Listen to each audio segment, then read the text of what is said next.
Bonjour, Pour Guillaume, bonjour Russ, très bonne année, et puis surtout la santé, hein.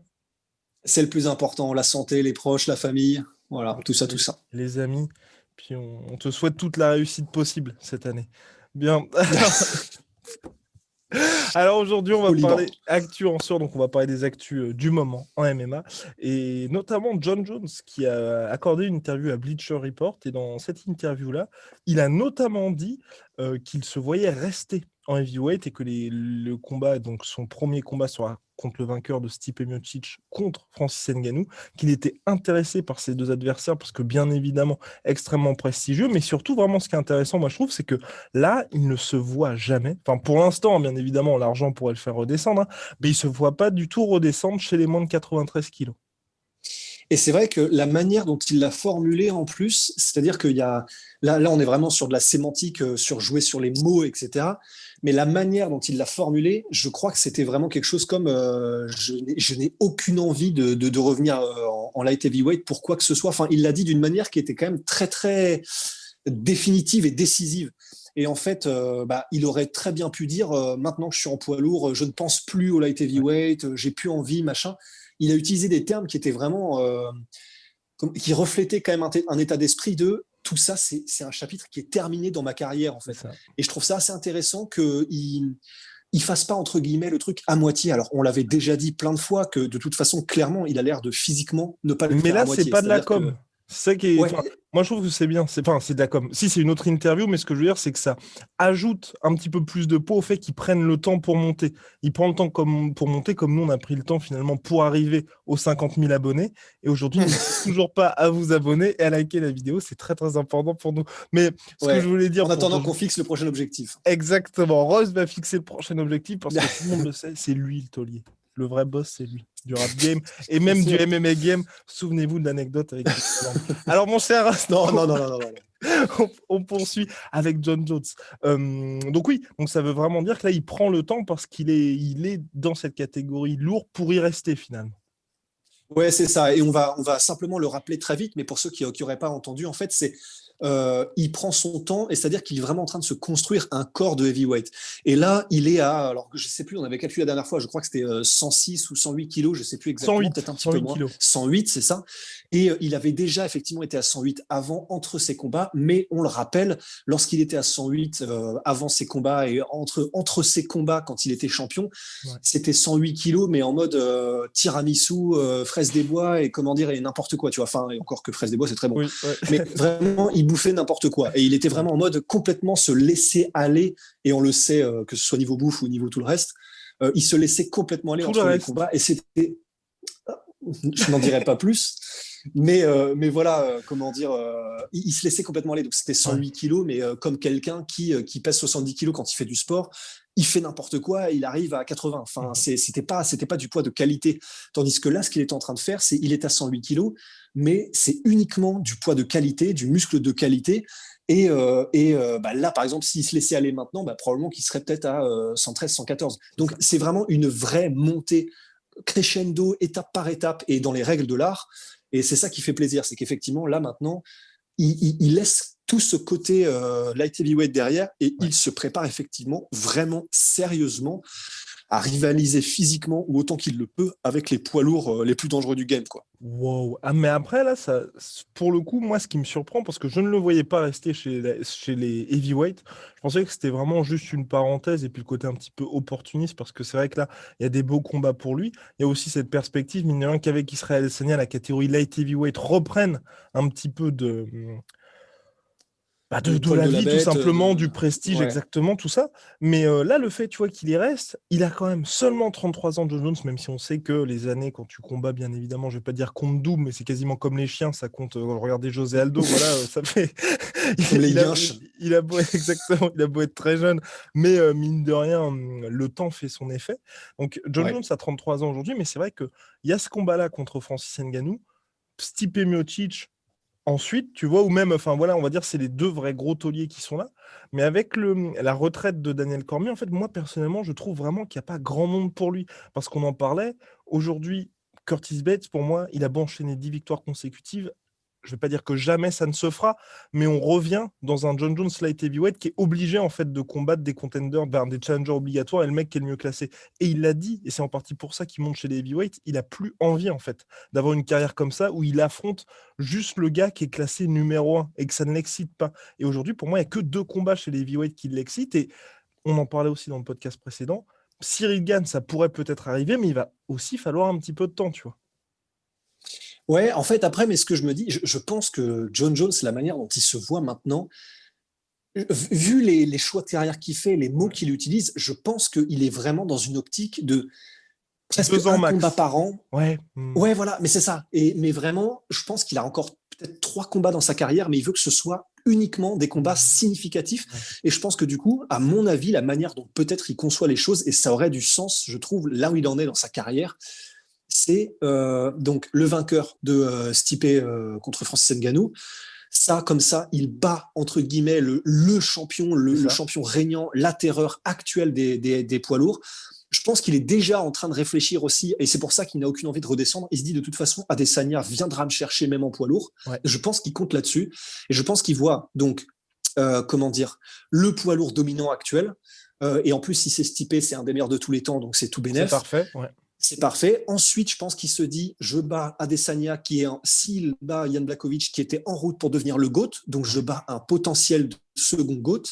Et troisième combat, je pense pas qu'il voit aussi loin que Cyril Gane, mais à mon avis, il se dit peut-être le troisième et dernier combat, ouais. Le challenger de la nouvelle génération poids lourd, s'il arrive à faire ses preuves et à tout exploser sur son passage avant moi. Voilà, et pour valider le truc, un peu à la manière de Daniel Cormier qui avait fait sa défense de ceinture contre Derrick Lewis, où avec une défense de ceinture, ça vous ajoute une légitimité supplémentaire, puisque c'est pas vous n'avez pas juste récupéré la ceinture pour un one-shot, vous êtes devenu véritablement champion. Et c'est vrai que là, il bouclerait sa carrière magnifiquement, mais tu vois, personnellement, moi, je trouve...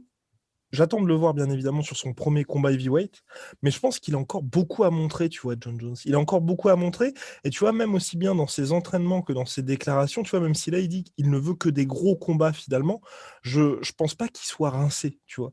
Et l'argument de le mec est rincé, le mec machin, jamais, vraiment. Et il n'y a aucun exemple comme ça de mecs, tu vois, qui soient rincés et qui se lancent un défi aussi dingue, en fait.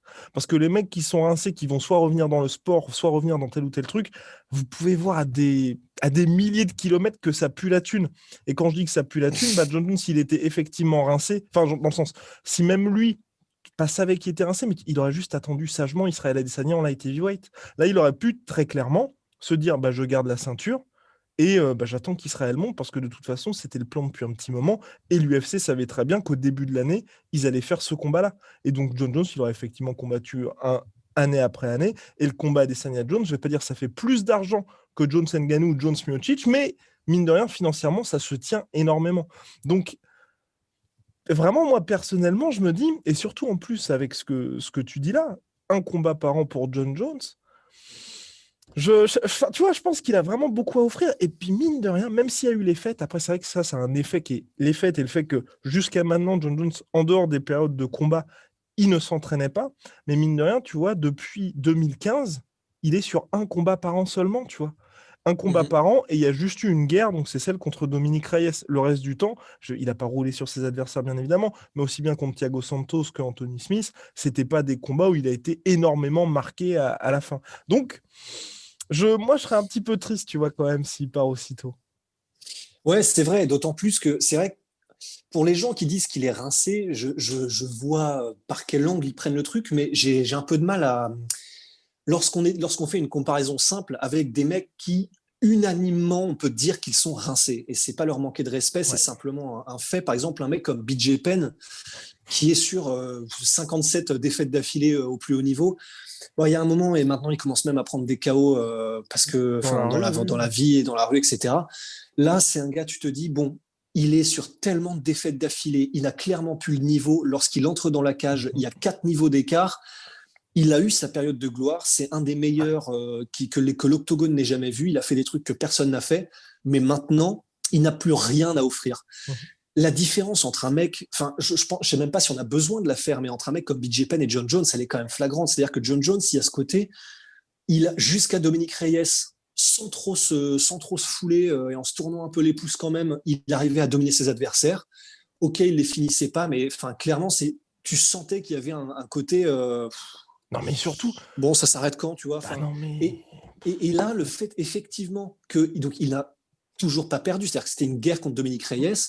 On peut dire qu'il a perdu, on peut dire qu'il a gagné. Toujours est-il qu'il a quand même, aux yeux des juges, gagné. Et ceux qui disent qu'il a perdu, on peut le concevoir, mais il s'est clairement pas fait rouler dessus. Donc Ouais. les derniers rounds, c'est lui qui les remporte, c'est lui qui s'impose en patron sur la fin du combat.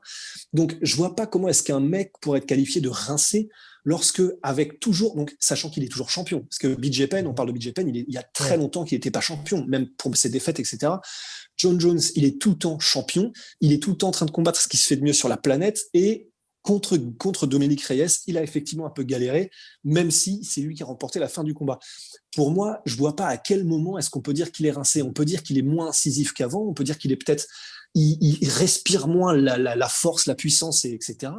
Mais je pense pas qu'on puisse déduire de ses dernières performances qu'il n'a rien à faire en heavyweight, qu'il n'a rien à faire contre le champion et qu'il pourra rien proposer. Parce que moi, ce que je vois personnellement, c'est clairement, il y a peut-être une stagnation, mais je pense qu'il peut être dû au manque de challenge. Donc, quand être rincé, c'est faire un combat ric-rac contre le challenger méritant qui est au top de la chaîne alimentaire, ça va.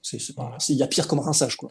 Bah ouais, et puis surtout, tu vois, faut aussi regarder les performances de John Jones, en fait. Moi, tu vois, plus globalement, c'est vraiment, tu vois, l'argument de le mec manque de motivation. Bah, quand on regarde les plus grosses performances de John Jones, c'est chaque fois quand il y avait des gars où tout le monde disait le mec va lui rouler dessus, ou c'est peut-être le gars qui va le mettre dans le dur. Chaque fois qu'il y a eu ça, vous regardez tous les combats de John Jones, ses plus grosses performances, c'est tous les combats où les gens se sont dit waouh, c'était un peu chaud. Et quand je dis ça, même dès le début, tu vois, par exemple, je prends l'exemple, dès le début, contre Shogun Roi, contre Lyoto Machida, sa défense de ceinture contre Lyoto Machida, les gens étaient en mode, ça va être très très chaud pour John Jones. Ouais. Effectivement, ça a été très très chaud, sauf qu'à la fin, Lyoto Machida, il est laissé pour mort. Contre Daniel Cormier, contre Alexander Gustafsson. Le premier combat, John Jones n'y croit pas. C'est un combat comme Anthony Smith.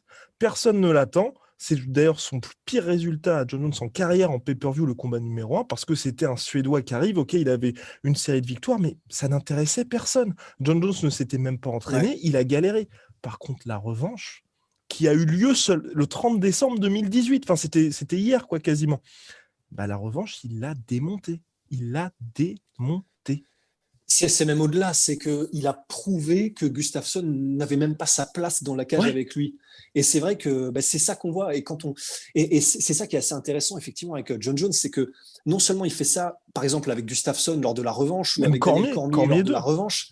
Exactement. Et il fait ça aussi avec, par exemple, Glover Teixeira. On avait dit contre la cage en dirty boxing, c'est là où ça va être très compliqué. C'est là où Glover a sa carte à jouer et il est meilleur que John Jones. John Jones est arrivé, il a fait du dirty boxing contre la cage, il a atomisé Glover dans son domaine de prédilection. Il l'a fait avec Chelsonen en lutte, il l'a fait. Enfin, je pense qu'on peut revenir à peu près tous les combats où on disait que là, il avait quelque chose à jouer, son adversaire. Clairement, John Jones est en démonstration. Alors évidemment contre Anthony Smith, évidemment contre Dominique Reyes, je pense que le challenge est moindre parce que les gens se disent bon, ok, le mec est bon, ok, il est sur une série de victoires, mais je pense qu'on est un peu comme contre Gustafsson. Et c'est pour Dominique Reyes, je crois même malgré tout, et je le maintiens, tu vois. Ok, Dominique Reyes c'est un monstre, et ok, mais il venait quand même, il ressortait d'un combat extrêmement compliqué, si je ne m'abuse, contre Volkan. C'était très très chaud. Et puis il avait c'est battu Weinman, mais bon, ça, je vais pas dire que ça ne veut rien dire aujourd'hui, mais c'était le premier combat de Weinman en light heavyweight, non, c'était différent. c'est ça. Donc il est très bon, Dominique Reyes, mais je pense pas qu'on attendait le combat contre John Jones de la même manière qu'on attendait potentiellement un Gustafsson 2 ou Daniel Cormier 2 ou qui n'a pas eu lieu, mais Anthony Johnson, tu vois. Ouais, exactement. Et puis j'ajouterais dernier point. Mais là, vraiment, je pense que les gens, ça va un peu les choquer, tu vois, ce qu'on est en train de dire. Ils vont se dire, vous êtes des pros John Jones, les gars. Mais c'est vrai que c'est quelqu'un qui, chaque fois où on a vraiment eu peur, et je pense, quand je dis on a vraiment eu peur, c'est dans le sens où même vous, sur le papier, par exemple, le combat Dominique Reyes, John Jones, Anthony Smith ou John Jones, Thiago Santos, que vous aimiez John Jones ou vous le détestiez, à chaque fois, quand il y avait l'avant-combat, vous pouvez en discuter avec vos potes, personne ne pense qu'il va perdre, en fait. Personne ne pense qu'il va perdre, et donc il a beau être concentré, il a beau préparer le combat, il ne le prépare pas, bien évidemment, de la même manière contre un Daniel Cormier, où là, il y a vraiment un risque, et là, il sait que potentiellement, en fait, c'est ce genre de combat dont les gens vont parler dans 10 ans, dans 15 ans, quand on va dire, John Jones, c'était un des plus grands de tous les temps, regarde ce qu'il a fait à DC, regarde ce qu'il a fait lors de la revanche contre Gustafsson, regarde ce qu'il a fait contre Glover, alors que machin... Enfin, c'est des moments qui font véritablement une carrière. Les combats contre Anthony Smith et les combats contre Dominic Reyes ou contre Thiago Santos, c'est juste pour lui permettre à John Jones en fait de combattre et de rester actif. Donc tu les prépares pas avec la même intensité, et même pour lui en fait. Et c'est exactement pour ça qu'aujourd'hui, par exemple, Khabib Nurmagomedov, il a beau ne pas avoir un nombre de défenses de ceinture qui soit du même niveau que Demetrius Johnson ou John Jones. Les gens c'est le GOAT. Pourquoi ? Parce qu'il est champion que depuis avril 2018, mais il a affronté que des tueurs. Et que des tueurs, parce qu'à chaque fois qu'il y avait les combats contre Dustin, contre Conor ou contre Justin Gaethje, les gens étaient en mode « Putain, les mecs, là, il y a vraiment moyen que ça ne passe pas. » Et ok, c'est que 3 défenses de ceinture, mais 3 défenses de ceinture contre des gars qui ont eux-mêmes porté la ceinture et qui sont vus comme des très très grands. Et donc, c'est effectivement pour ça que quand il y a une performance de ce type-là, on s'en souvient. John Jones, je veux dire aujourd'hui, s'il avait mis KO Anthony Smith, Thiago Santos, Dominic Reyes ou qu'il les avait soumis, je pense qu'on n'aurait pas, tu vois, on n'aurait pas été étonné, et 2, là, on serait pas en train de dire, bah, c'est quand même le GOAT parce qu'il a réussi à soumettre Dominic Reyes. Ouais, et, complètement. Et on le voit très bien même avec Jan Blachowicz. Jan Blachowicz, il a mis KO Dominic Reyes. On était impressionné de la performance de Jan Blachowicz, mais personne n'a dit, waouh, il a mis KO Dominic Reyes. Bah non. Bah non. C'est exactement ça en fait. Mais tu vois, je l'avais pas vu comme ça, mais je pense vraiment que c'est un très bon résumé, simplement ce que tu as dit tout à l'heure, qui était. Merci.